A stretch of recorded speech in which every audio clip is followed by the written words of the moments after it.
नमस्कार साथियों, आप सभी का एक बार फिर से स्वागत है साकार एग्री इंस्टीट्यूट के ऑनलाइन डिजिटल प्लेटफॉर्म पे। प्यारे साथियों, अपन पादप पोषक तत्व पढ़ रहे थे और इससे पहले मैं आपको जो है एक वीडियो इसका अपलोड कर चुका हूं और उस वीडियो के अंदर अपन पढ़ चुके थे कि पादप पोषक तत्व पौधों के लिए किस प्रकार से इंपॉर्टेंट है, उसके बारे में अपने चर्चा करी थी। ओके साथियों, मैंने आपको बताया था कि आवश्यक रूप से जो पादप पोषक तत्व है वो साथियों कितने हैं? 17 हैं। यानी कि पौधे को अपना जीवन चक्र पूरा करने के लिए 17 आवश्यक पोषक तत्वों की जरूरत होती है और 1987 में निकिल को 17वां आवश्यक पोषक तत्व घोषित किया गया था। और किसकी सिफारिश के आधार पर घोषित किया गया था? तो मैंने आपको बताया था ब्रॉन एक वैज्ञानिक था जिसने बताया कि आपका जो निकिल है ये यूरिया के अपघटन में बहुत ज्यादा सहायता करता है। किस प्रकार से? यूरिएज एंजाइम को बनाकर। इस प्रकार से जो है 1987 में निकिल को 17वां आवश्यक पोषक तत्व घोषित किया गया था। और अब आपसे क्वेश्चन पूछा जाए कि आवश्यक पोषक तत्व कितने, तो आप बताओगे कि सर 17 आवश्यक पोषक तत्व हैं। और बहुत से बार ये इतना छोटा क्वेश्चन होने के बावजूद भी आपको देखने को मिलता है। उसके बाद मैंने बताया था कि अनिवार्यता का सिद्धांत या फिर आवश्यकता की कसौटी, आवश्यकता की कसौटी या फिर अनिवार्यता का सिद्धांत की मैं बात करूं तो 1939 के अंदर यह सिद्धांत आर्नोन तथा स्टाउट दो वैज्ञानिक इनको द्वारा दिया गया था और इन्होंने बताया कि किस प्रकार से पौधे के लिए आवश्यक पोषक तत्व चाहिए होते हैं, उनके लिए क्या नियम और शर्तें लागू रहती हैं। और इसी को वापस 1954 में आर्नोन के द्वारा वापस परिवर्तित किया गया था और इसके अंदर आपको 3 नियम एवं शर्तें दी गई थी कि किसी भी आवश्यक पोषक तत्व की कमी हो जाने पर उसी आवश्यक पोषक तत्व की कमी को उसी के द्वारा ही पूरा किया जाएगा। जैसे कि अपन एग्जांपल देखें, अगर मान लो नाइट्रोजन की कमी होती है तो उसकी कमी को नाइट्रोजन ही पूरा करेगा। अगर जिंक की कमी होती है तो उसकी कमी को जिंक ही पूरा करेगा। और दूसरी अपनी नियम और शर्त था कि अगर किसी पोषक तत्व की कमी हो जाए तो पौधा अपना जीवन चक्र पूरा नहीं कर पाता है। और उसके बाद अगर मैं बात करूं सबसे लास्ट एंड फाइनल इंपॉर्टेंट तीसरी जो आपकी नियम और शर्त थी उसका नाम क्या था दोस्तों? उन्होंने बताया कि पोषक तत्वों का पौधे के जीव द्रव्य या फिर उपापचय क्रियाओं के साथ सीधा संपर्क होता है। इनसे काफी बार आपके बड़े बड़े एग्जामों के अंदर पूछा जाता है कि निम्न में से कौन सी शर्त जो है वो सही नहीं है। तो ये आपको 3 शर्तें याद करनी है। और उसके बाद अगर मैं बात करूं WARO जो है आपका 2022 के अंदर पेपर लगा, उसमें पूछा गया कि लॉ ऑफ मिनिमम न्यूनता का सिद्धांत किस वैज्ञानिक के द्वारा जो है वो दिया गया था। तो आपको ध्यान रख लेना है जेबी लिविंग के द्वारा जो है आपका न्यूनता का सिद्धांत या लॉ ऑफ मिनिमम दिया गया था, जिसमें क्या बताया उन्होंने कि किसी एक पोषक तत्व की कमी हो जाने पर उस पोषक तत्व के द्वारा पौधे की उपज पर विपरीत प्रभाव पड़ता है तो उसे अपन क्या बोलते हैं? न्यूनता का सिद्धांत बोलते हैं। तो ये भी आप जरूर नोट कर लें। अभी एग्रीकल्चर सुपरवाइजर की जो वैकेंसी आने वाली है उसमें ये क्वेश्चन फिर से आपसे रिपीट हो सकता है, तो बिल्कुल उसको आप जरूर ध्यान रखें। आगे वाले जो जेट की विद्यार्थी तैयारी कर रहे हैं और भारत के अंदर कोई सी भी एग्जाम के अंदर अगर आप तैयारी कर रहे हो तो ये क्वेश्चन आपके लिए बहुत ज्यादा इंपॉर्टेंट हो सकता है। चाहे आप टीजीटी की तैयारी करो, चाहे आप पीजीटी की तैयारी करो, चाहे आप पैट की तैयारी करो या प्री पीजी की तैयारी करो, डब्ल्यू की तैयारी करो, चाहे किसी की अभी आप तैयारी करो, तो ये क्वेश्चन आपको देखने को मिल सकता है। आज अपन बात करने वाले हैं पादप पोषक तत्व पार्ट 2 के बारे में। अगर आपने पहला पार्ट देखा है तो काफी चीजें आपको वहां से क्लियर हो गई होगी। अब अपन पढ़ने जा रहे हैं पादप पोषक तत्व पार्ट 2 की बात हो रही है। देखिए दोस्तों, अपना जो टॉपिक है इससे अगर मैं वेटेज की बात करूं, हर बार आपको 4 से लेके 5 या फिर 3 से लेके 4 क्वेश्चन इस टॉपिक से देखने को मिलते हैं। कोई सा भी आप पेपर उठा के देख लो, अगर यहां से पढ़ते हो तो वो यहां से पढ़ने के बाद आपको हॉर्टिकल्चर के अंदर आप जो है वहां पे आपको फल एवं सब्जियों में कुछ दैहिक विकार देखने को मिलेंगे। अगर यहां से आप क्लियर कर लेते हो चीजें तो आपको बहुत बड़ा बेनिफिट होने वाला है। आपके आगे आने वाली जो क्रॉप प्रोडक्शन है उसको आप इजी वे से पढ़ सकते हो। अगर मैं बात करूं आवश्यक पोषक तत्व साथियों कितने थे, तो कल ही मैंने आपको बताया था कि 17 आवश्यक पोषक तत्व पौधे को अपना जीवन चक्र पूरा करने के लिए चाहिए होते हैं। अब देखिए, इन 2 पोषक तत्वों को 17 को मैं 2 भागों में डिवाइड कर रहा हूं। एक है आपका अखनिज पोषक तत्व। कौन सा है साथियों? अखनिज पोषक तत्व। और दूसरा है खनिज पोषक तत्व। कौन सा? खनिज पोषक तत्व। अब अगर आपसे पूछा जाता है कि अखनिज पोषक तत्व कौन से होते हैं, वे पोषक तत्व जो हमारे को वातावरण के द्वारा प्राप्त होते हैं, इसको अपन किसी भी प्रकार से खाद उर्वरक देके नहीं डालते, ये केवल और केवल अपने को अपने आप ही वातावरण एटमॉस्फेयर से प्राप्त होते हैं। वो कौन से है साथियों? तो इसके अंदर आपको याद करना है कार्बन, हाइड्रोजन और ऑक्सीजन, CHO। और ये जो है, अगर मैं बात करूं, ये लगभग आपके तीनों मिलकर पौधे का 96% भाग बनाते हैं। अगर मैं बात करूंगा कार्बन की तो 45, हाइड्रोजन की बात करूं तो आपका 6 और ऑक्सीजन की बात करूं तो 45 और 45 जो है और 6 मिलकर 96 हो गए। तो ये जो आपसे पूछेगी, ये तीनों जो है अखनिज पोषक तत्व जो है वो अपने क्या कहलाते हैं, अपने इस वातावरण के द्वारा प्राप्त होते हैं और इनको अदर किस नाम से जानते हैं? तो सीधी सी बात है, पौधे के अंदर 96% भाग का निर्माण कर रहे हैं, तो इनको अपन दूसरी भाषा में बोल देते हैं आपका संरचनात्मक पोषक तत्व। कौन सा पोषक तत्व? संरचनात्मक पोषक तत्व, या फिर आप बोल सकते हो स्ट्रक्चरल प्लांट न्यूट्रिएंट। और इसको दूसरी भाषा में बेसिक भी पोषक तत्व कहा जाता है। क्या साथियों कहा जाता है? बेसिक प्लांट न्यूट्रिएंट के नाम से जानते हैं। देखिए साथियों, मैं बात कर रहा हूं अखनिज पोषक तत्वों की, यानी कि इसमें खनिज की मात्रा नहीं रहती और इसके अंदर अगर आपको बात करें तो ये आपको वातावरण के द्वारा मिलते हैं। तो किस प्रकार से मिलते हैं वो भी आपको जान लेना जरूरी है।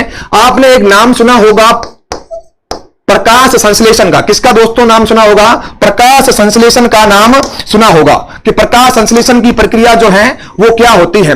देखिए मैं यहां पे लिख रहा हूं प्रकाश संश्लेषण, ये अपन बाद में फिर बात करेंगे, लेकिन यहां पे बताना भी आपको जरूरी है। देखिए दोस्तों, इसका जो मुख्य भोजन होता है C6H12O6, ये ग्लूकोज जो है ये इसका क्या होता है? मुख्य उत्पाद होता है। और पौधों का मुख्य भोजन भी कौन सा होता है? ग्लूकोज होता है, जो किससे मिलकर बना हुआ होता है? तो आपको पता होना चाहिए 6 इसके अंदर CO2 के अणु होते हैं और इसके अंदर 12 H2O के अणु होते हैं और आगे क्या बनाते हैं? आपका ग्लूकोज बनाते हैं। और ग्लूकोज का आप सूत्र देखते हो तो C6H12O6, इसके अंदर 3 पोषक तत्व मिल रहे हैं। कौन से? देखिए आप C मिल रहा है, क्या जी सर मिल रहा है, उसके बाद हाइड्रोजन मिल रहा है और ऑक्सीजन मिल रहा है। तो आपको अब पता चल गया होगा कि ये जो है आपका किससे मिलकर बना हुआ होता है? CHO से मिलकर बना हुआ होता है। तो बताइए क्या ये इसके आवश्यक पोषक तत्व जो हैं उसके अंदर इसको अपने संरचनात्मक या फिर बेसिक पोषक तत्व कह सकते हैं कि नहीं कह सकते? कह सकते हैं ना। यहां पे आपका अखनिज पोषक तत्व पूरा हो गया। यहां पे अपन आगे चलते हैं, खनिज पोषक तत्व की बात करें, यानी कि इसके अंदर मिनरल्स की मात्रा रहती है। अब देखिए खनिज पोषक तत्वों को मैं 2 भागों में डिवाइडेशन कर रहा हूं। एक है आपका मुख्य और एक है आपका सूक्ष्म। इसको दोस्तों थोड़ा अच्छी तरीके से याद कर लें, क्योंकि काफी बार इससे प्रश्न पूछे जाते हैं कि सूक्ष्म और निम्न में से कौन सा सूक्ष्म पोषक तत्व है और निम्न में से कौन सा आपका प्राथमिक पोषक तत्व है, द्वितीयक पोषक तत्व है, मुख्य पोषक तत्व है। तो काफी लोगों को इसमें भी तकलीफ हो जाती है। तो मेरे साथ जुड़े रहिए, मैं आपको बताऊंगा किस प्रकार से आपको ये चीजें याद करनी है। और एक बार आप जरूर इस चैनल पर नए हो तो अपने चैनल को जरूर सब्सक्राइब कीजिए और लाइक कीजिए और अपने साथियों के बीच में इस क्लास को जरूर शेयर करें। देखिए अगर मैं बात करूं मुख्य पोषक तत्व की, तो इसको इंग्लिश में बोला जाता है आपका मैक्रो। क्या बोला जाता है? Macro plant nutrient. और इसको बोला जाता है माइक्रो। तुम जानते हो सूक्ष्मदर्शी को क्या बोला जाता है? सूक्ष्मदर्शी को माइक्रोस्कोप बोला जाता है। तो आदों को कंफ्यूज होती है मैक्रो और माइक्रो में। तो देखिए सूक्ष्मदर्शी को क्या बोलोगे आप? माइक्रोस्कोप। उस प्रकार से सूक्ष्म पोषक तत्वों को अपन क्या बोलेंगे? Micro plant nutrient. अगर मैं बात करूं मुख्य पोषक तत्व की, मुख्य पोषक तत्वों को भी आगे 2 भागों में अपन ने डिवाइड कर दिया। एक तो है आपका प्राथमिक पोषक तत्व। क्या साथियों? प्राथमिक पोषक तत्व। और दूसरा आपका कौन सा हो गया? द्वितीयक पोषक तत्व। इसकी अगर मैं बात करूं प्राथमिक पोषक तत्व के अंदर कौन कौन से आते हैं, द्वितीयक पोषक तत्व के अंदर कौन कौन से आते हैं, नीचे जगह नहीं बचने की बात चक्कर में अपन यहां लिख रहे हैं कि प्राथमिक पोषक तत्व कौन से, यानी कि प्राइमरी प्लांट न्यूट्रिएंट कौन से? प्राइमरी। देखिए पी से आप आंकड़ा पकड़ो, पी वाला, यानी कि N, P और K, नाइट्रोजन, फास्फोरस और पोटास जो है ये आपके क्या है? प्राथमिक पोषक तत्व है। क्या याद रहेगा? आज के बाद आपको भूलना नहीं है, N, P और K ये आपके क्या है? प्राथमिक पोषक तत्व है। ठीक है सर, हम याद कर लेंगे। उसके बाद आप आओ यहां पे द्वितीयक पोषक तत्व सर कौन से होते हैं? चलिए साथियों मैं यहां पे लिख रहा हूं कि द्वितीयक पोषक तत्व। क्या लिख रहा हूं, द्वितीयक पोषक तत्व, इसको अपन क्या बोलते हैं, सेकेंडरी प्लांट न्यूट्रिएंट। क्या बोलेंगे, सेकेंडरी प्लांट न्यूट्रिएंट। अब आप देखिए स से आप एक अक्षर पकड़ लीजिए, सल्फर, ये तीन जोड़े साथ में चलते हैं, कैल्शियम, मैग्नीशियम और सल्फर, और इसको अपन किससे लिखते हैं, CaS और Mg के द्वारा लिखते हैं। ये हैं आपके द्वितीयक पोषक तत्व। तो ये बहुत सी बार एग्जामों के अंदर प्रश्न पूछा गया है कि निम्न में से द्वितीयक पोषक तत्व कौन सा होता है, तो उसके अंदर आपको एग्जाम के अंदर पूछे कि क्या सल्फर होता है, जी हां होता है, मैग्नीशियम होता है, कैल्शियम होता है, क्या नाइट्रोजन होता है, जी नहीं, वो होता है प्राइमरी प्लांट न्यूट्रिएंट। ओके, उसके बाद अपन थोड़ा सा आगे बढ़ने का प्रयास करते हैं, तो अपन देखेंगे किस प्रकार से अपन आगे बढ़ते हैं। अब यहां पे देखिए, यहां इसको अपन थोड़ा सा हटा लेते हैं, किस प्रकार से इसको आपको अगर स्क्रीनशॉट भी लेना है तो इसको आप एक बार जरूर स्क्रीनशॉट भी ले लें, क्योंकि ये काफी चीजें आपके काम में आने वाली हैं। चलिए अब अपन बात करेंगे, इसको पहले हटाना पड़ेगा।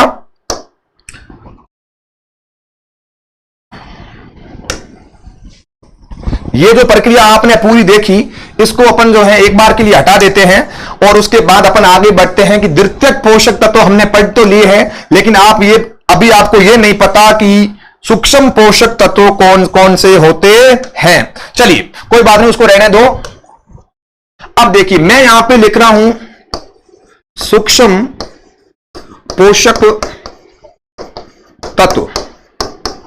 सूक्ष्म पोषक तत्व सर कौन से, बहुत से विद्यार्थियों को आज तक यह कंफ्यूजन है कि भाई साहब एक साथ अगर मैं खड़ा करके पूछूंगी भाई इसका क्या होगा, तो वो ऐसे ऐसे हो जाता क्लास में, सर याद तो थे लेकिन यहां जस्ट आप पूछ रहे हो ना, तभी मुझे याद नहीं आ रहा है।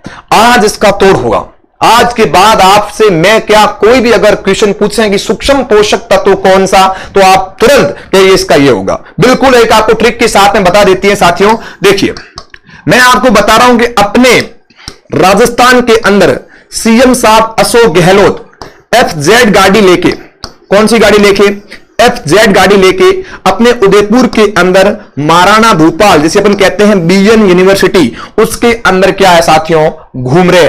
बहुत इजी ट्रिक, CM साहब FZ गाड़ी लेके BN यूनिवर्सिटी के अंदर घूम रहे हैं, ये अपनी ट्रिक थी। उसके बाद देखिए आप, ये अपनी ट्रिक अपने को बहुत इजी तरीके से आपको खूब हेल्प करेगी कि किस प्रकार से आपको हेल्प करेगी। देखिए C से आप निकालो कॉपर, जी सर Cu लिखते हैं अपन, कॉपर इसका मतलब होता है Cl, क्लोरीन, बहुत इजी है। फिर आप निकालो Mn, मैग्नीज, फिर आप निकालो Mo, मोलिब्डेनम, फिर आप निकालो Fe, इसको अपन लोहा कहते हैं, आयरन कहते हैं। आधे बच्चे सोचेंगे Fe से फायरन हो गया, नहीं, इसको आप आयरन लिखते हो और इसका सिंबल क्या हो गया इस तत्व का, Fe अपन कहते हैं। उसके बाद देखो Z से आपका हो गया जिंक। उसके बाद अगर मैं बात करूं B का मतलब बोरॉन। N सबसे अंतिम खोजा गया जिसका नाम क्या है, निकिल। अब आप देखियो क्या आपने कितने थे, तो अभी पहले आपको पता होना चाहिए कि सूक्ष्म पोषक तत्व होते कितने हैं। सूक्ष्म पोषक तत्व 8 होते हैं, और 8 कौन कौन से, तो अभी आपके पास आ गया कि CM साहब अशोक गहलोत FZ गाड़ी लेके BN यूनिवर्सिटी में घूम रहे हैं। देखिए क्लोरीन, कॉपर, मैग्नीज, मोलिब्डेनम, उसके बाद आयरन, जिंक, लास्ट में क्या है Bn, B का मतलब बोरॉन, N का मतलब आपका निकिल। ये आपके होते हैं सूक्ष्म पोषक तत्व। अब देखिए आप, थोड़ा सा मैंने अभी आपको पहले बताया था, एक होते हैं मुख्य पोषक तत्व और एक होते हैं सूक्ष्म पोषक तत्व। मुख्य पोषक तत्वों को मैंने कितने भागों में डिवाइड किया, तो साथियों अभी आपने कहा था कि सर आपने प्राइमरी में किया था और एक आपने सेकेंडरी में किया था। कभी कभी वो पूछ भी लेता है कि इसका मतलब क्या होता है। इसका मतलब होता है कोई भी पौधा है, ये मान लो कोई पौधा है और ये भी एक पौधा है। अब इन पौधों को आवश्यकता के आधार पर अपने जो है मुख्य और सूक्ष्म का डिवाइडेशन किया गया है। उससे आपसे काफी बार क्वेश्चन आते हैं। अगर आपसे पूछे कि जिस किसी पोषक तत्व की आवश्यकता पौधे को 1 ppm से ज्यादा हो, तो उसे अपन क्या बोलते हैं, मुख्य पोषक तत्व। जो मुखिया होता है उसे अपन क्या बोलेंगे, 1 ppm से ज्यादा। अब अगर आओ सर क्या बोलो, सूक्ष्म पोषक तत्व की परिभाषा, वे पोषक तत्व जिनकी पौधे को आवश्यकता कितनी होगी, 1 ppm से 1 पीपीएम। पीपीएम का मतलब क्या हो गया? पार्ट पर मिलियन। क्या हो गया साथियों? पार्ट पर मिलियन। जैसे अपनी ये क्लास खत्म होगी तो उसके बाद अपन बहुत से ऐसे एग्जाम्पल करेंगे जिसके अंदर आपसे पीपीएम से क्या क्या क्वेश्चन पूछे जाते हैं। तो आपसे पूछे कि सूक्ष्म जो पोषक तत्व हैं, सूक्ष्म पोषक तत्व हैं, उसकी क्या परिभाषा होगी कि जिनकी आवश्यकता पौधे को 1 पीपीएम से कम होती है, उससे हम क्या कहते हैं? सूक्ष्म पोषक तत्व। अब आपको क्लियर हो गया होगा कि पोषक तत्व कितने? 17 में से सर CHO वातावरण के द्वारा मिलते हैं, हमें उन्हें नहीं पढ़ना है। पीछे कितने बच रहे हैं सर? 3 निकल गए, पीछे 14 बच रहे हैं। 14 में से आपके 8 सूक्ष्म पोषक तत्व हैं। पीछे कितने बच रहे हैं सर? अब 6 बच रहे हैं। 6 कौन से? मुख्य पोषक तत्व। कौन से? मुख्य पोषक तत्व। मुख्य पोषक तत्व में भी 2 है, एक प्राइमरी और एक सेकेंडरी। सेकेंडरी के अंदर सल्फर, मैग्नीशियम और कैल्शियम। इसके अंदर NP और K, और सबसे ज्यादा मेनली यही होते हैं। ये कम से कम आपको पहले आना चाहिए, इसके बाद आप जो है इसको हैंडल कर पाओगे। N को पकड़ लो, सॉरी P को पकड़ लो, NP क्या आ जाएगा? सेकेंडरी से S को पकड़ो, सल्फर, कैल्शियम, मैग्नीशियम। CM साहब FZ गाड़ी लेके BN यूनिवर्सिटी में घूम रहे हैं। ये आपकी जो है एक प्रकार से ट्रिक हो गई है, और इसको जो है आप बिल्कुल एक बार से नोट भी कर सकते हो। काफी इसमें आपको ये ट्रिक हैंडल कराएगी, आपके क्वेश्चन बहुत सी बार सही करवाएगी ये ट्रिक।